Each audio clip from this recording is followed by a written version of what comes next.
Morning बच्चों।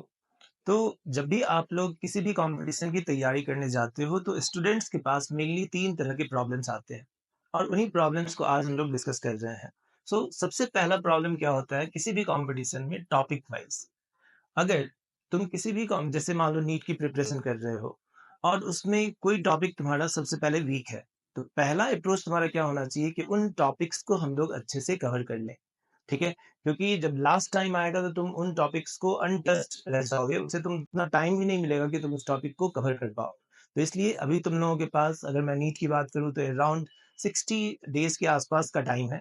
इन 60 days में सबसे पहले तुम उन टॉपिक्स को आइडेंटिफाई करो जिसमें तुम वीक हो और उस पे वर्कआउट करो ताकि तुम्हें वो टॉपिक्स जो हैं वो अच्छे से कवर हो जाए। तो पहला तुम्हें टॉपिक को कवर करना है और मैं फिज़िक्स को टीच करता हूँ इसलिए मैं फिज़िक्स के बारे में बता रहा हूँ। सबसे जो ईज़ी टॉपिक है तुम्हारे नीट के लिए सबसे पहला है modern physics.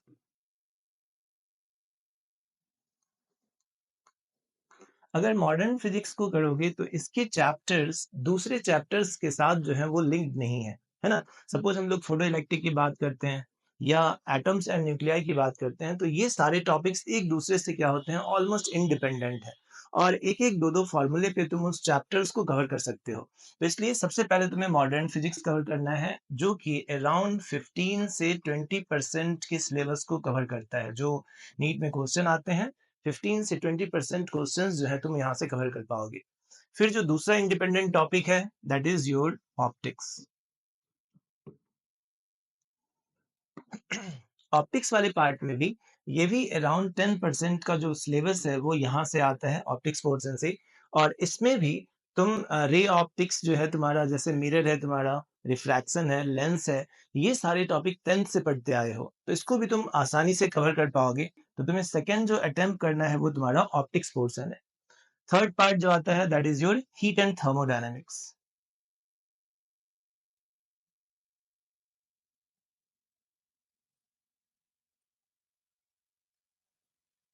Heat and thermodynamics ये भी अराउंड 10% के आसपास का सिलेबस है। और इसमें एडवांटेज ये है कि अगर तुम हीट एंड थर्मोडायनेमिक्स पढ़ते हो तो केमिस्ट्री में भी ये पार्ट आते हैं। अगर एक जगह पे तुम इसकी स्टडी कर रहे हो तो कुछ पार्ट जो है केमिस्ट्री का भी ये कवर हो जाएगा। जैसे हम लोग थर्मोडायनेमिक्स में फर्स्ट लॉ पढ़ते हो, सेकेंड लॉ पढ़ते हो, हीट इंजन पढ़ते हो, ये सारे पार्ट तुम्हारे केमिस्ट्री एंड फिजिक्स के कॉमन है। तो ये कवर करोगे तो दोनों जगह एडवांटेज होगा। अराउंड 15%, 10%, 10%। फिर तुम्हें इसके बाद कवर करना है वेव। एंड वेव वाले पार्ट में sound wave and light wave ये कंप्लीट करोगे। जो इंटरफेरेंस है यहाँ पे और यहाँ पे दोनों जगह पे तुम्हें इंटरफेरेंस पढ़ना है। इसमें डिफ्रैक्शन एंड पोलराइजेशन, लेकिन अब सिलेबस में पोलराइजेशन है नहीं तो उसको कट आउट कर लोगे। इसमें हम लोगों को पढ़ेंगे इंटरफेरेंस, उसके बाद beats formation and standing wave.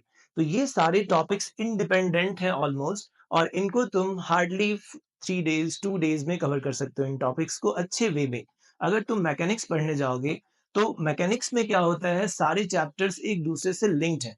ऐसा कभी नहीं होगा कि तुम अगर मान लो न्यूटन्स लॉज पढ़ लिए और चाहोगे कि हम मैकेनिक्स के क्वेश्चंस को सॉल्व कर लें तो ये सॉल्व करने में तुम्हें दिक्कत आएगा, क्योंकि मैकेनिक्स के क्वेश्चंस एक दूसरे से लिंक्ड होते हैं, मल्टीपल कंसेप्ट के बेसिस पे क्वेश्चंस पूछा जाता है।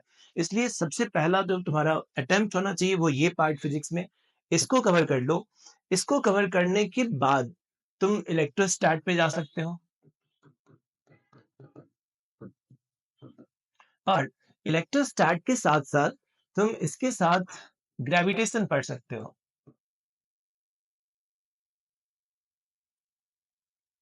ये दोनों टॉपिक, क्योंकि ग्रेविटेशन एंड इलेक्ट्रोस्टैट के जो फॉर्मूले हैं वो ऑलमोस्ट सेम है। केवल मास की जगह पे वहाँ पे चार्ज आ जाते हैं, है ना? तो वहाँ पे भी जो फोर्स फॉर्मूला पढ़ेंगे या कूलम्ब्स लॉ पढ़ोगे, ये दोनों के फॉर्मूले सेम है। फील्ड का फॉर्मूला ऑलमोस्ट सेम है।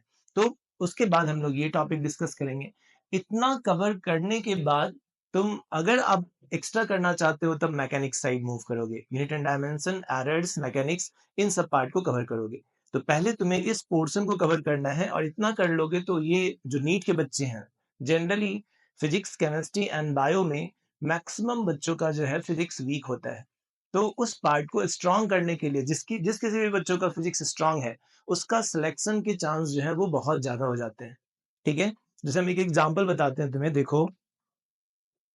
सपोज़ मान लो सिलेक्शन के लिए ऑलमोस्ट 580 या 590 के आसपास, मान लो हम 600 मार्क्स अज़्यूम करके चलते हैं। अगर 600 मार्क्स हैं तो तुम सेफ ज़ोन में हो, तुम्हारे नीट में क्वालीफाई करने के चांसेस ज़्यादा हैं। अब सपोज़ कोई बच्चा कहता है कि सर मेरा बायो बहुत अच्छा है। मान लो तुम 360 में 360 लेके आ गए। केमिस्ट्री भी मान लो तुम्हारे बहुत अच्छे हैं, मान लो तुम 150 के आसपास लेके आए। तब भी ये बायो के मार्क्स हैं, ये तुम्हारे केमिस्ट्री के मार्क्स हैं, और इन दोनों सब्जेक्ट को अगर तुम ऐड करके देखोगे तो देखो कितने आ रहे हैं।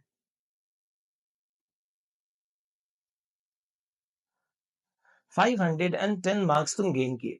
तब भी तुम्हारे पास यहाँ पे जो है 90 मार्क्स शॉर्टेज कर रहे हो, जो कि तुम्हें फिजिक्स से कंप्लीट करना है। ठीक है? तो अगर कोई ये सोचता है कि नहीं मैं केमिस्ट्री एंड बायो के हेल्प से ही कि मतलब नीट को क्वालीफाई कर लेंगे, तो ऐसा कभी पॉसिबल नहीं है। तुम्हें फिजिक्स पार्ट को भी स्ट्रॉन्ग करना होगा। 100 मार्क्स के आसपास का मतलब है 25 क्वेश्चंस तुम्हें सही करने होंगे। और जो टॉपिक हम अभी डिस्कस किए हैं, अगर उनको कवर कर लेते हो तो 25% जो है तुम्हारे 25 क्वेश्चंस आसानी से सॉल्व हो जाएँगे। तो पहले, अब चूँकि टाइम बहुत कम है, तो पहला पार्ट तुम्हारा क्या होना चाहिए, उन टॉपिक्स को फिजिक्स में कवर करो जिससे कि तुम मार्क्स को आसानी से सिक्योर कर पाओगे। ठीक है? तो ये है तुम्हारा टॉपिक वाइज़ कैलकुलेशन, कि अगर तुम्हारे टॉपिक्स कोई वीक है तो उसको, और किस टॉपिक को पहले पढ़ना है, वो हम एक्सप्लेन कर चुके हैं। ठीक है? तो इसके बेसिस पे तुम अपने स्टडी को जो है वो प्लान करो। नेक्स्ट होता है तुम्हारा स्किल वाइज़। अब स्किल वाइज़ आता है जब भी तुम एग्ज़ाम दोगे, फिजिक्स, केमिस्ट्री एंड बायो। अब इस पार्ट को ध्यान से सुनना। अगर किसी बच्चे बायो के बच्चों से पूछो कि तुम सबसे पहले क्या पेपर में क्या सॉल्व करते हो, तो सबका आंसर होगा कि पहले हम लोग बायो कवर करते हैं। ठीक है, बायो कवर कर लिए। देन उसके बाद वो जाते हैं कि केमिस्ट्री वाले पार्ट को हम अच्छे से कवर करेंगे, फिर केमिस्ट्री कवर करते हैं, एंड देन लास्ट में वो लोग फिजिक्स अटेम्प्ट करते हैं। और ये दोनों कवर करते-करते उनके पास जो है टाइम बहुत कम बचता है फिजिक्स सेक्शन को कंप्लीट करने के लिए। हार्डली उनके पास 30 मिनट्स, 40 मिनट्स, बहुत अच्छे बच्चे हैं तो 45 मिनट्स, 50 मिनट्स, बहुत ही कम बच्चों के पास रहता है। तो अब इस चीज़ को तुम्हें प्लान करना है, इसी को हम लोग बोल रहे हैं स्किल वाइज़ तुम कैसे स्टडी या पेपर को सॉल्व करोगे। और ये तब आएगा जब तुम प्रैक्टिस करते हो, मॉक टेस्ट देते हो, उसके बेसिस पे तुम्हें ये समझ में आएगा कि हमें कैसे पेपर को अटेम्प्ट करना चाहिए। अब इस पार्ट में देखो, बायो ठीक है, तुम पहले बायो अटेम्प्ट करो, नो डाउट।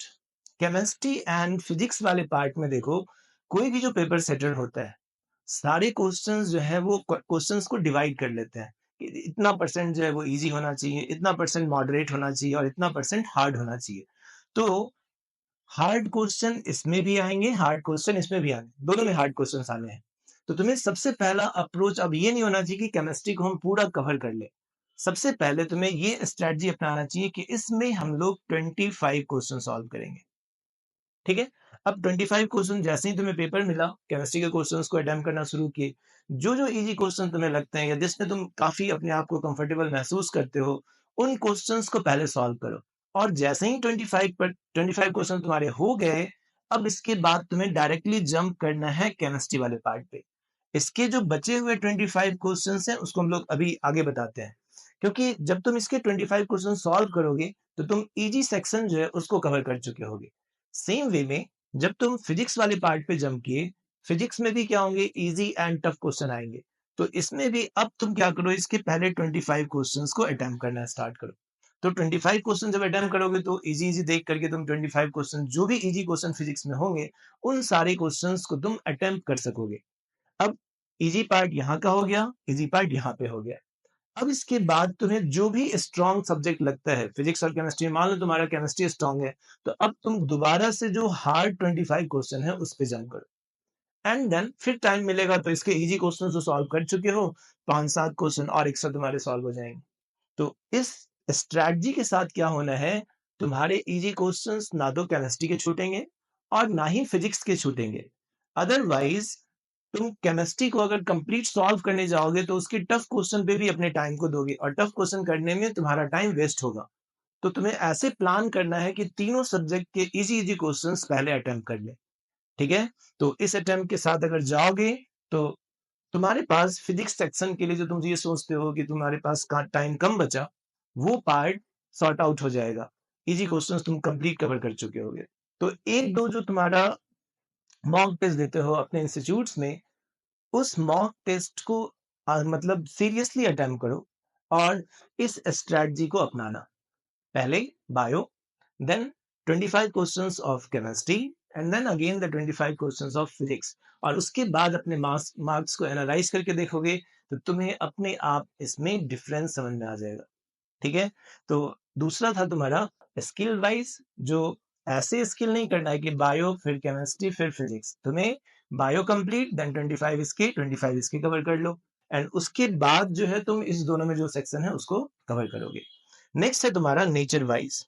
अब देखो, नेचर वाइज कहने का मीनिंग क्या है, तुम्हें अपने आप को काम रखना है। जैसे मान लो किसी दिन तुम स्टडी कर रहे हो और किसी दूसरे बच्चों के साथ तुम बहस कर लिए, तो बहस करने से होगा कि तुम्हारा वो दिन भी खराब होगा, अगला दिन भी खराब होगा, या कोई पेपर खराब चला गया, उसके बारे में सोचते सोचते तुम 1-2 दिन मतलब अपना वेस्ट कर लो कि मेरा ये पेपर नहीं हो रहा है, स्टडी नहीं हो रहा। तो ये सब चीजें तुम्हें क्या करना है, अवॉइड करना है। तुम्हें ये सिचुएशंस को हैंडल करना आना चाहिए कि अगर मान लो कुछ हो रहा है तो उस पार्ट से जल्दी हार्डली 5 to 10 मिनट्स के बाद तुम उस सिचुएशन से बाहर आ जाओ। ठीक है? तो तुम्हें अपने आप को काम रखना है। तो ये नेचर भी काफी इंपॉर्टेंट रोल प्ले करता है तुम्हारे स्टडी में। ठीक है? तो इस प्लान के साथ अपने स्टडी को फोकस करो। और हम लोग जो है एक सीरीज स्टार्ट कर रहे हैं, जो नीट के लास्ट ईयर के क्वेश्चंस हैं, उसको हम लोग रेगुलर बेसिस पे यहाँ पे डिस्कस करेंगे। ठीक है? हार्डली 2 और 3 डेज के बाद जो तुम्हारा लास्ट के ईयर्स जैसे 2023 है, 2022 है, इस सीक्वेंस में हम लोग लास्ट के 10 से 20 ईयर्स के जो क्वेश्चंस हैं नीट के, उसको one by one complete discussion यहाँ पे डिस्कस करेंगे। ठीक है? तो उसको जरूर से ज्वाइन करना। चलो, all the best. Thank you.